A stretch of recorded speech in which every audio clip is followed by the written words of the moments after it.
Kita beralih ke informasi lainnya, Saudara. Dewan Perwakilan Rakyat Kabupaten Aceh Barat melakukan sidak ke Rumah Sakit Umum Cut Nyak Dien Melabuh terkait mogok kerja tenaga medis harian lepas.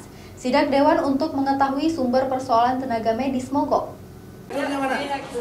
Sidak dilakukan oleh anggota Dewan dari Komisi 4 dan Wakil Ketua DPRK ke RSUD Cut Nyak Dien Melabuh karena sebelumnya mendapat laporan terkait aksi mogok kerja tenaga medis harian lepas atau THL di UGD.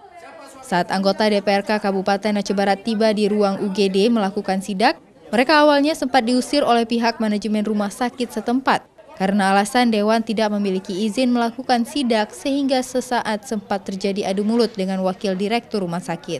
Dalam kegiatan sidak itu, anggota Dewan menemukan sejumlah tenaga medis harian lepas atau HPL mogok.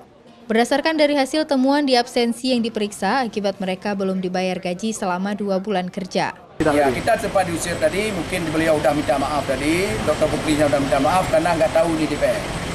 Karena udah tahu DPR, beliau minta maaf tadi. Ya udah kita maafkan, nggak masalah. Ya, Dr. Putri. Katanya ada wartawan juga yang sempat diusir. Ya, ada. Tapi tadi udah minta maaf kan. Sama-sama di depan kita minta maaf ya. Ya. Tadi yang kita ketemukan, ini masalah pelayanan mungkin ada yang terlambat. Ada juga yang mengeluh tadi yang melayani cuma 3 orang.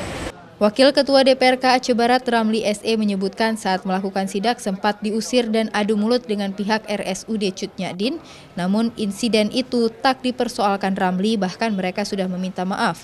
Dari hasil sidak DPRK terbukti menemukan seluruh tenaga harian lepas belum menerima gaji dan berjanji akan membayar dalam waktu dekat ini. Raja Umar, Arif Fahmi, Kompas TV, Melabuh.